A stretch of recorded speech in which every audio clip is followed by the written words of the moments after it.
Hello, dear fans, friends, and subscribers. Welcome back to the Cricket Happening Show.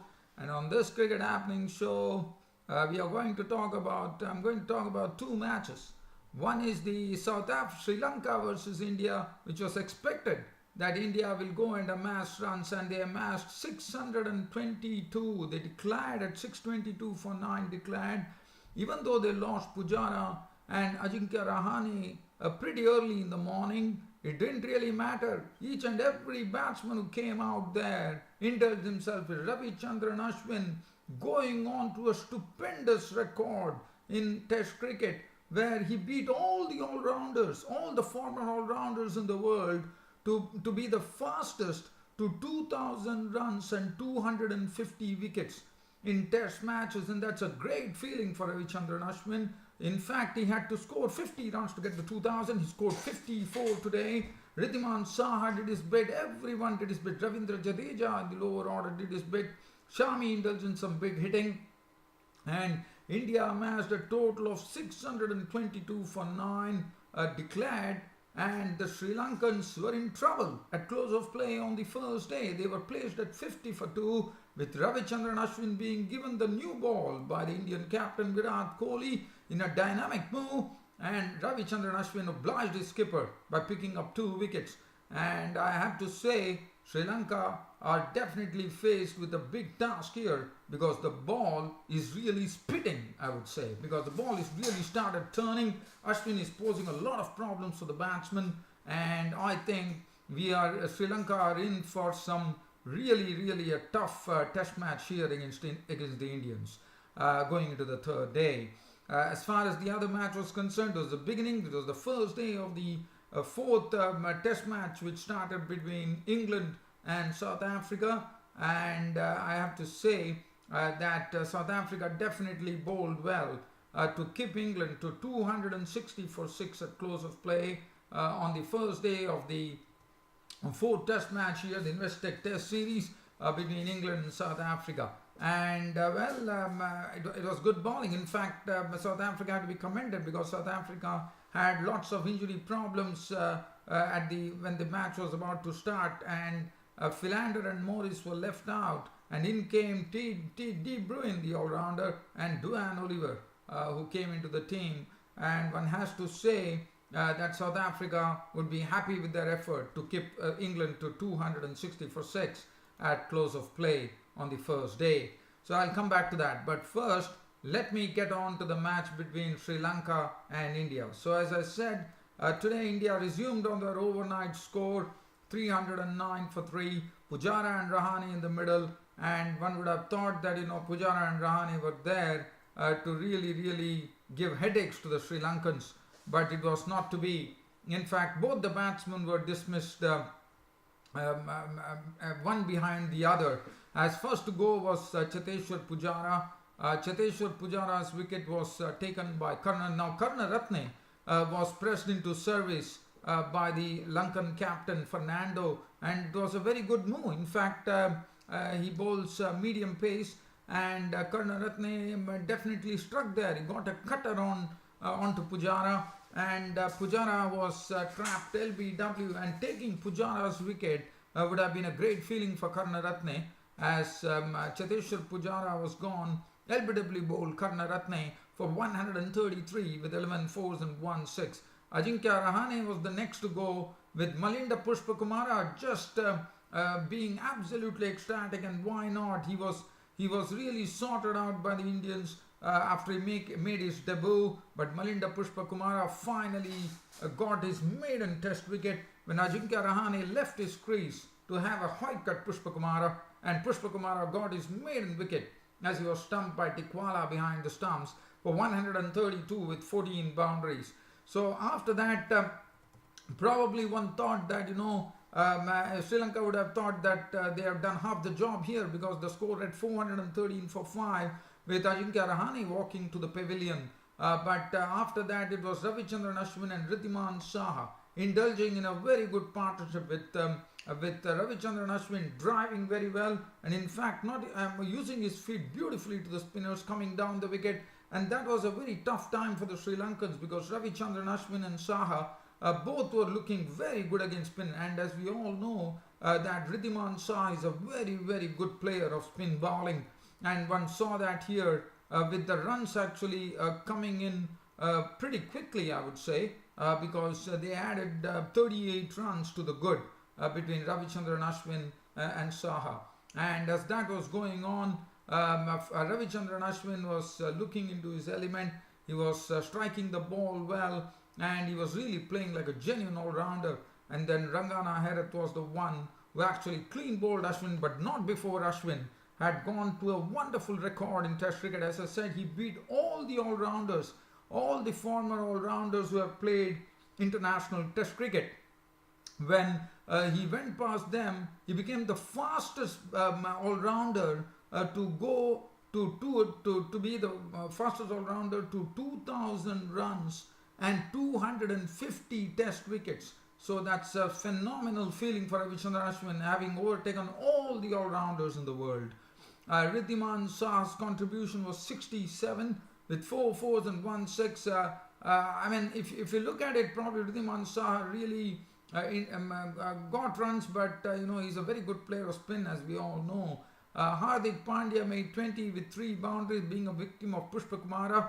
Jadeja then came into the party once again, and Jadeja came in, and Jadeja also played a good hand. He hit 4 fours and 3 sixes, an unbeaten knock of 70. Really playing in one-day style there, as he remained not out on 70 of just 85 deliveries. Shami indulged himself, as he did in the previous match as well, by clouting 2 sixes and a boundary in a very, very quick knock of 19 of 8 deliveries. Umesh Yadav was not out on 8, and India amassed 622 for 9, and that was the time Virat Kohli, the Indian captain, called the players over and applied the declaration. Fernando none for 63, 4 for 154 for Rangana Herath, did a good job. 1 for 31 for Dimit Karunaratne. Would have been overjoyed, I'm sure, by taking the Indian Rocks wicket, that is Chiteshwar Pujara. 1 for 147 for Pereira, 2 for 156 for the Malinda Pushpakumara, the left-arm spinner, and so 622 for 9 declared as Sri Lanka started their reply. Mohammad Shami bowled the first over, and then a surprise. One was probably thinking that Virat Kohli is going to toss the ball to Umesh Yadav. It was not to be. Ravichandran Ashwin was pressed into service, and look what it did. As soon as Ravichandran Ashwin was pressed into service, Ravichandran Ashwin gave them the breakthrough very quickly in the second over itself. Upul Taranga was all at sea against Ashwin, and then Upul Taranga was so preoccupied by probably trying to see whether Ashwin is getting the ball to turn or getting the ball to come straight. He fell to a bad delivery, I would say, from Ravichandran Ashwin, which was tossed up, and it ended up with KL Rahul picking up the catch, and Taranga on his way back for a duck, and Ravichandran Ashwin had struck with the new ball for India as Taranga was gone. That was the first wicket, and there was 0 for 1 for Sri Lanka. After that, Kushal Mendis came in and joined Karunaratne. Karunaratne was definitely fidgety at the crease. He was not sure where his off stump was, basically, because he was really playing in a very cautious manner, because, as I said, Ravichandran Ashwin was mixing it up all together, and Karunaratne had to be watchful. And then finally that was going on. He was doing his bit, but then Ravichandran Ashwin struck once again, this time taking the wicket of Karunaratne, caught by Rahane for 25.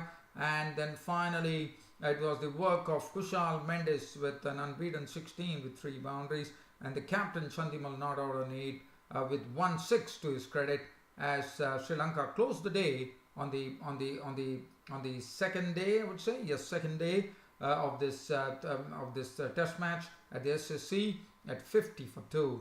But look at the captaincy from Virat Kohli. As I said, the ball, Virat Kohli had already sighted it. He had seen when the Indian innings was going, would have seen in the Indian innings that the ball was, when the spinners were bowling, there was a puff of dust coming in, and that was what prompted Virat Kohli to toss the ball to Ashwin, even though it was the new ball. But look at what Ashwin did it for the skipper. 10 overs, 2 minutes, 2 for 38. 3 overs, 1 made and none for 7 for Shami.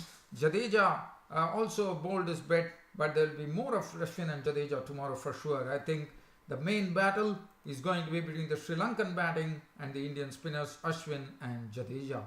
So that is as far as so Sri Lanka have a real task on hand tomorrow. I mean, they have to pick some good partnership. They still have Angelo Matthews, Dikwala, Dhananjay. There's still some good batting to come, but it all depends on how far Sri Lanka can go, because they are already 50 for 2, and as I said, a mountain of runs they have to get. First, their target would be to get to 422 to avoid the follow on. So definitely they need someone to stay at the wicket, somebody who could graft an innings, and that's very, very important that they need. Probably the man could be Dinesh Chandimal, who would be crafting an innings tomorrow. Well, so as a captain, he has an additional responsibility as well. So that is as far as that match is concerned. The next match that I'm going to talk about is England versus South Africa. They're talking about the fourth Test match, which started between England and South Africa, played at Manchester in Old Trafford. England won the toss, as I said. South Africa had their problems. Philander and Morris were gone at the last moment due to injury, and that resulted in Duan Oliver getting an opportunity, and also De Bruyne, the all-rounder, coming to the team.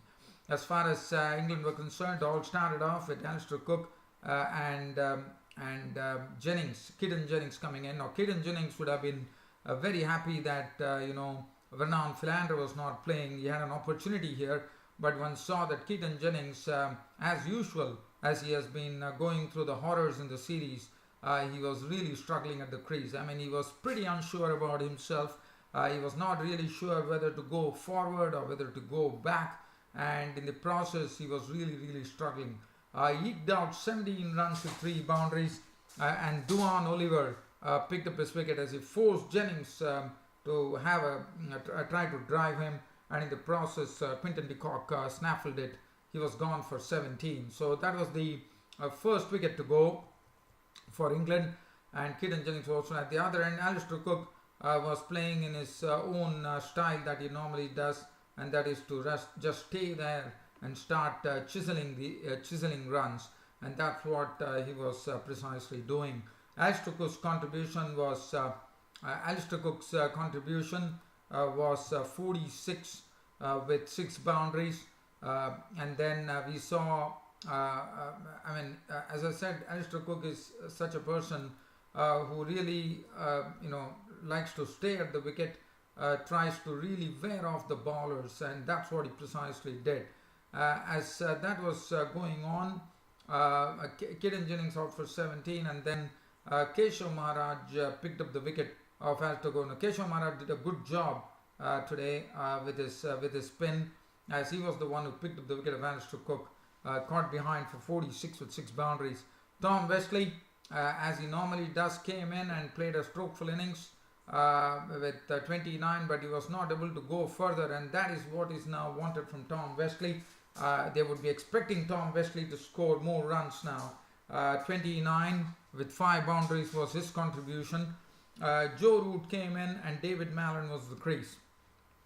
But Rabada actually priced out the wicket of Tom Westley for 29 with 5 boundaries.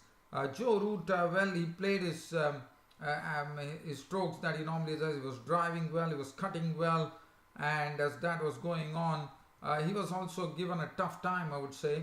And then Joe Root wicket was taken by Duan Oliver, who actually had him LBW for 52, and in the process, Joe Root actually went on to a fantastic record, whereby with this 50, which was the 10th consecutive 50, he equaled the record of John Edrich. As you know, the record stands in the name of the South African player A.B. de Villiers, who has scored 12 consecutive 50s in Test cricket, and Joe Root had 10 consecutive half centuries, and John Edrich, the former great player from England, he equaled that record. So now he is the joint record holder for England as far as consecutive half centuries in Test matches are concerned.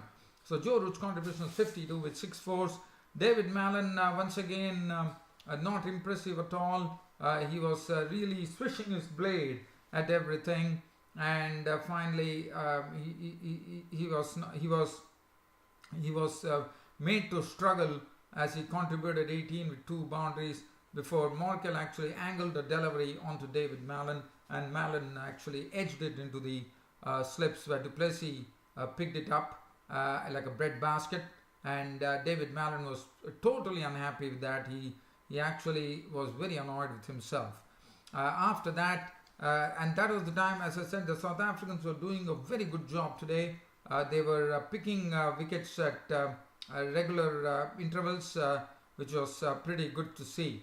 So as that was going on, Ben Stokes and Jonathan Bairstow joined each other, and as you know, whenever this pair of Ben Stokes and Jonathan Bairstow comes together, there are a lot of runs to be taken, because they don't believe in really staying at the crease, but they believe in, and at that time the England score read 187 for 5, and definitely the going was pretty slow at that stage, 187 for 5, but Ben Stokes and Bairstow, once they got together, it was real bludgeoning. I mean, there was runs were just coming in thick and fast, and suddenly the innings was transformed from 187 as a partnership ensued between these two players.